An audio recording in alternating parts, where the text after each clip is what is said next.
আপনারা হয়তো ভাবছেন আমি কোথায় যাব, হয়তো বা বেড়াতে যাব, নয়তো বা গ্রামের বাড়িতে যাব। এসব কিছুই না, আমি কোথাও যাব না, আমি বাসায় থাকবো। ব্যাপারটা হচ্ছে যে আজকে হচ্ছে বছরের শেষ দিন, মানে 2024 সালের শেষ দিন। আজকে 31 তারিখ। তো ভাবলাম যেহেতু বছরটা শেষ হয়ে যাচ্ছে, অনেক দিন হয়ে গেছে শাড়ি পরি না, তা আজকে হঠাৎ করে মনে হলো একটু শাড়ি পরি। আর সারার বাবা গেছে বাইরে, একটু বাজার আনতে পাঠাইছি। তো ভাবলাম যে এই সুযোগে শাড়ি পরে সারার বাবাকে একটু সারপ্রাইজ দেই। মানে শাড়ি পরাটা সারা বাবা খুব পছন্দ করে, কিন্তু আমি পরি না, আমার কাছে ঝামেলা দেওয়া মনে হয়, এর জন্য পরা হয় না। তাই আজকে ভাবলাম একটু শাড়ি পরে তাকে সারপ্রাইজ দিই, যেহেতু বছরের শেষ দিন এবং এই বছরটা শেষ হয়ে যাচ্ছে, এটা তো আর ফিরে পাবো না। তারপর নতুন বছর আসবে, নতুন ভাবে সবকিছু শুরু হবে, এখন দেখা যাক সেটা পরের হিসেব। তো আজকে একটু রান্না বান্নাও করবো, তাই একটু শাড়ি পরছি, তা আপনাদের সাথে একটু শেয়ার করলাম। তো চলে আসলাম রান্নাঘরে। এখন ব্যাপারটা হচ্ছে কি বলেন তো, বাইরে তো অনেক ঠান্ডা, এই ঠান্ডার মধ্যে মনটা একটু খিচুড়ি খেতে চায়। জানলাটা খুলে দিয়েছি, ঠান্ডা হাওয়া আসতেছে। এখন ব্যাপারটা হচ্ছে এত সুন্দর করে সাজুগুজু করে রান্না করতে ইচ্ছা করে বলেন, একদমই করতে ইচ্ছা করে না। ওইদিকে বেজে গেছে 11:30টার মতো। তো ভাবলাম যে সারা বাবার জন্য বসে যদি থাকি তাহলে অনেকটাই দেরি হয়ে যাবে, তাই ভাবলাম যে রান্না বান্না স্টার্ট করে ফেলি। তো বলেছি কি কি রান্না করব, খাসির মাংস রান্না করব। এই যে এখানে দেখেন, আমি সকালবেলা সারা বাবা খাসির মাংস নিয়ে আসছিল, তো এটা মশলা দিয়ে মেরিনেট করে রেখে দিছি। এখন হচ্ছে রান্না বান্না শুরু করব। চুলাটা আগে জ্বালিয়ে নিব।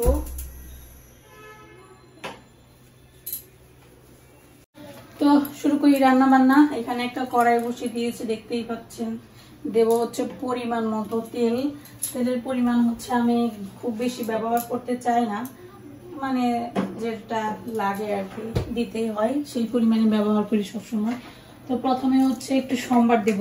আমরা সবসময় সম্বার দিয়ে রান্না করি, মানে অনেকে আছে পরে সম্বার দেয়, তো এটা আমরা করি না, আমরা সবসময় সম্বার দিয়ে রান্না করি। তো আজকে হচ্ছে এখানে বয়েসটা দিয়ে দিব, একদম রান্না করার সময় বয়েসটা দিয়ে দিব। তো এখানে আমার তেলটা গরম হয়ে গেছে, দিয়ে দিলাম একটু রাঁধুনি ফোড়ন, তারপর দিব হচ্ছে একটু জিরে ফোড়ন, মানে জিরে রাঁধুনি তেজপাতা দিছি সাথে। তো ভিডিও করে রান্না করতে গেলে আসলে রান্না কি হয়, অনেক সময় অনেক কিছু নষ্ট হয়, মানে মশলাপাতি পড়ে যায় আর কি। তো এখানে এই যে জিরে রাঁধুনি ফোড়ন দিলাম, আর এটা তো কি কি মশলা দিয়ে মেরিনেট করছে সেটা আপনাদের রান্না করতে করতে বলবো না। আমি রেগুলার মশলা কি সবসময় যেগুলো আমি ব্যবহার করে থাকি আপনাদের তো শেয়ার করি মাঝে মাঝে, মুরগির মাংস তরকারি। তো এখানে পেঁয়াজ কুচি দিব,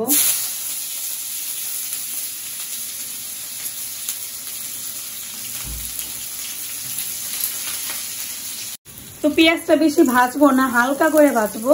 আর পেঁয়াজ কুচি খুব বেশি দিব না, কারণ হচ্ছে যেহেতু পেঁয়াজ বাটা আমি ব্যবহার করছি মাংস মাখানোর সময়, তাই যদি এখন খুব বেশি পেঁয়াজ দিই তাহলে মাংসে পেঁয়াজের ফ্লেভারটা বেশি আসবে, দেখা যাবে একটু মিষ্টি মিষ্টি হয় খাইতে। তো আমি কোনো সময় টক দই ব্যবহার করি না খাসির মাংস রান্না করার ক্ষেত্রে, অনেকে টক দই দিলে বলে নাকি মাংস নরম হয়, তবে আমরা যেভাবে রান্না করি তাতে আমাদের খারাপ লাগে না। তো এখানে 1 কেজির একটু কম আসছে মাংস, যেহেতু আমরা দুইজনই বাসায় আছি।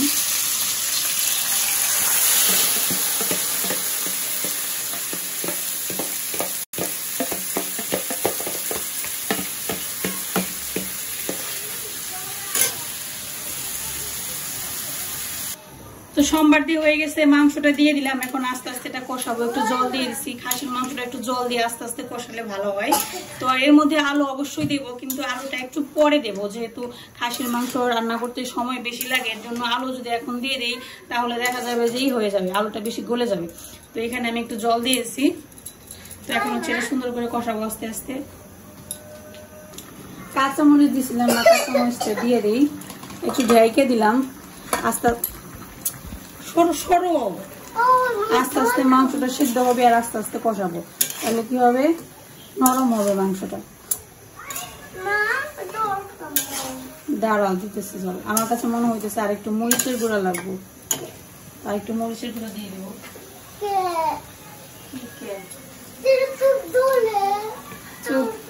তুই খাস না, জালটা খাইতে বলছি, বলছি তুই জালটা খা। তারপরে দিব হচ্ছে একটু ধনিয়া গুঁড়া, ধনিয়া গুঁড়া মাংসে দিলে ভালো হয়। কাঁচা ধনিয়া কিন্তু আমি বেটে দিচ্ছি, তারপরে একটু ভাজা ধনিয়া গুঁড়া ব্যবহার করলাম। মানে মাংসের মধ্যে যত রকমের মশলা ব্যবহার করা যায় তত ভালো।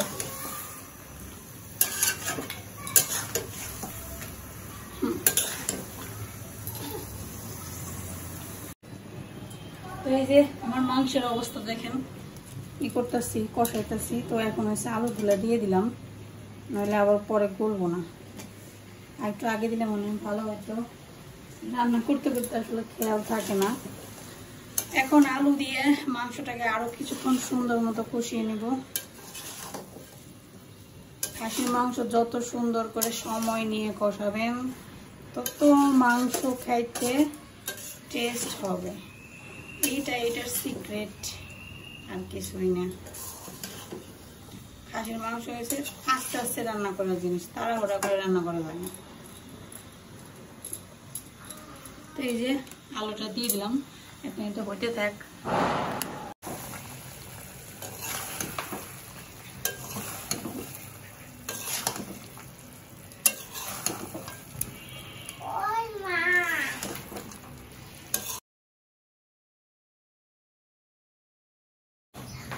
সারা বাবা এসে করছে, চলে আসছে সারপ্রাইজদের।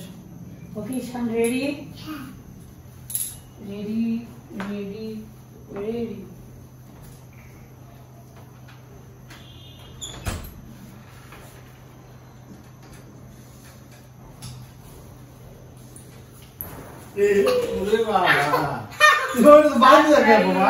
সারপ্রাইজ দিয়ে দিলাম।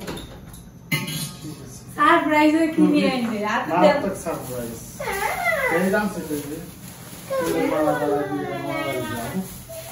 এটা গাছ আছে তোমার জন্য। তোমার জন্য গাঁদা ফুল গাছ নিয়ে এসে দেখছো? তুমি মারো কেন? এই যে সারপ্রাইজের হাতে দিয়ে দিছি কি বাজার। এই যে কি পেছি সামনে গিয়ে তুমি ঠিক আছে ঠিক আছে গায়ে ফুল দিয়ে আমি আইনা দিয়েছি তো তোর ইজ্জত শেষ করে দিলা। বাবা বাবা বাবা বাবা রে মেরে। ঠিক আছে ঠিক আছে নিয়ে চাইছে জিতাছি বাবা জিতাছি। আমতাছি আমি দিতেছি। পত্র নিয়ে কইয়া বসছো, এত সুন্দর সারপ্রাইজ দিলে আমার এক্সপ্রেশনও দিলা না। এক্সপ্রেশন তো এক্সপ্রেশন নেই, মুখে কথা নেই। পরিশ্রম করতে করতে এক্সপ্রেশন শেষ হয়ে গেছে। কই ফুল গাছ কি করলা? একটা গাঁদা ফুল গাছ নিয়েছি দেখেন, এটার নাম গাঁদা ফুল গাছকে। গাঁদা দেখি তুলসী গাছের অবস্থা খুবই খারাপ, আমাদের ফুল গাছের অবস্থা খুবই খারাপ, মনে হচ্ছে মরে যাবো অকালে। একটা নিয়ে এসে তাও ফুল ধরে নেই। না ফুলের কলি আছে, যাই হোক 3-4 দিন পূজা দেন যাবো আর কি। আর এখানে যে খাসির মাংস টক বক করে ফুটতেছে দেখেন, আওয়াজটা শুনেন জাস্ট, খুব সুন্দর আওয়াজ বেরোইছে। যখন মাংসের তরকারি রান্না হয় না, যখন ঝুল দেওয়া হয় তখন একটা বলক আসলে পরে খুব সুন্দর একটা আওয়াজ বের হয়। ছোটবেলায় যখন এই টাইমটাতে শীতকালে আমরা সবাই মামার বাড়ি যেতাম বেড়াইতে, ঠিক আছে, তখন কি করতাম, এরকম রাতের বেলা মাংস রান্না করা হইতো। আগে রাতের বেলা মাংস রান্না করা হইতো, তখন রাতের বেলা এরকম করে বোলকানের একটা আওয়াজ টক বক করে একটা শব্দ শোনা যেত, খুব ভালো লাগতো এটা শুনতে। এইমাত্র খিচুড়ির বাজার নিয়ে আসলো, পোলার চাল ছিল না, শুধু পোলার চাল দিয়েছিল না, সবই আছে। তো এখানে তোমার ছেলে আগামী যে শাড়ি দিয়ে সুন্দর দেখা যায়, মেসেজ গাও কাজে শাড়িতে সুন্দর বেশি দেখা যায়, এটা সবাই জানে। তোমার সুন্দর দেখা যায় যেটা পরলে এটা পরবা না তুমি? শাড়ি পরা বেজাল বেজাল লাগে দেখি। পোলার চাল নিলাম, আর এই যে মুসুরের ডাল নিলাম, আর সাথে নিব মুগের ডাল। প্লাস্টিকের ফুলও না গাইছে আজকে বাস কিনছিলাম, আমি তাজা গোলাপ কিনে দিলাম, এটা লাগাবো না। ওটা লাগাইনি, ওটা মানুষের দেখাবো, লাগিয়ে দেয় আজকে হয়েছে সারা গেছে মামার বাড়ি, তারপরে মিস করলো, তারপরে অর্চিরাও সবাই গ্রামের বাড়ি। অর্চিরা বলতে আজকে এসে বলবো, অর্চিদের দাওয়াত দিয়েছিলাম, তা ওরা বললো না আসবো না, তার জন্য আজকে কেউ নেই, আমরাই খাবো, তুমি আমি আর ঈশান। এখানে ডাল আর চাল একসাথে মিশিয়ে নিলাম, এই যে দেখুন 24 রান্না 25 খাওয়া আজকে, 24 রান্না 24 খাবো, বছর শেষ হয়ে যাবো, এর জন্য আজকে রান্না করলাম, স্পেশাল রান্না বান্না হলো। 24 সাল আমাদের জন্য ভালো যায় না, তাই না? 24 সাল কারোর জন্যই ভালো যায় না। এখন 24 সালে এখনকার বর্তমান যুগের কোন সালই ভালো, এখন 25 আরো খারাপ যায় কিনা? মানে এটাই ভালো সবাই এটাই ভয় পায়। শেষে এটাই করোনা বলছে 24 সাল তো ভালো হয়ে গেছে আর সবাই এটাই ভয় পায়। না তোমার অসুখ হলে একটা বড় একটা অসুখ ধরা পড়লো করোনা কত সালে? করোনা তো সেই বেশি।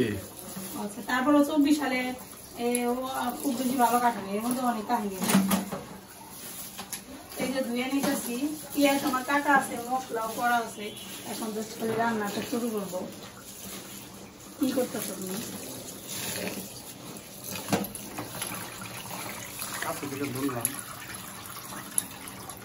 পার্লার দিকে শেষ হয়ে যাবে আবার পার্লার থেকে এক্সারসাইজ যাইলে বুঝে না খেলতে যেতে কি ভালো হতো না। বিয়ের সময় যে সাজুগুজু করছিলাম পার্লারে, ওই সাজটা তো ভুলে গেছি, মানে ব্যাপারটা কি এখন তো আমার একটু স্বাস্থ্য মন চাইতে পারে পার্লারে, সবাই পার্লারে সাজে, তো আর নতুন করে তার বিয়ে করা পারো না,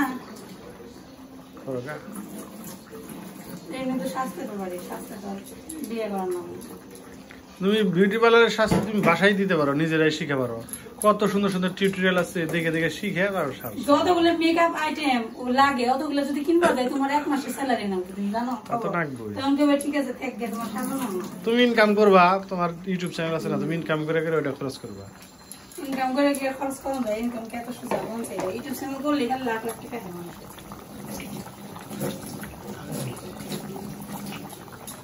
এই যে চাল ডাল ধোয়া শেষ, খিচুড়ি রান্না করলেই মোটামুটি আমাদের রান্না বান্না কমপ্লিট দুপুরে, আবার খাওয়া দাওয়া। এত আইটেম না করে এই একটা আইটেম করে নিও। এই যে এখন রান্না করতেছি খিচুড়ি, খিচুড়ি আমার কষানো শেষ, এখন জল দিয়ে দিব, আরো জল লাগবে, জলটা দিয়ে দিলাম আসলে। খাইতে বসছি, আজকে রান্না করছি খাওয়ার একটু আগে, টাটকা টাটকা রান্না, সব বাসি রান্না না। দেখছো এত নাড়াচাড়া করছি, তারপর দেখা যায় অনেক জায়গায় কি হয়, হলুদ মরিচ মিশে না, যখন চালটা দলা ধরে থাকে না, ওই জায়গাটা সাদা সাদা থাকে, বুঝছো? খাইলে পারে মিশবে না। সবাই আমার ভাই ডাকে দিচ্ছে রুগী হয়ে, আপনি এত ভাত কেন খান? ভাত কেমন সম্ভব, দুনিয়ায় চিনি একমাত্র ভাত, আর কিছু চিনি, তাই না গো? আমাদের প্রধান খাবার ভাত, ভাত ছাড়া কল্পনাই করা যায় না। এই যে বেড়ে নিলাম, খাওয়া দাওয়া শুরু করে ফেলে। ঠান্ডা আজকে, ঠান্ডা কিন্তু জানো ভালো ঠান্ডা পড়ছে, ঠান্ডা লাগতেছে। শসা নিয়ে নিলাম, টমেটো বের করছিলাম অনেকগুলো, যাতে ঠান্ডা না হয় ফ্রিজ থেকে, যতগুলো বের করছিলাম সবই সাম খেয়ে চাপা করে রাখিস। তুমি এত টমেটো খেয়ে আসবো না, তোমার যারা বেশি মনে হয় এটা আমার এই যে আমাদের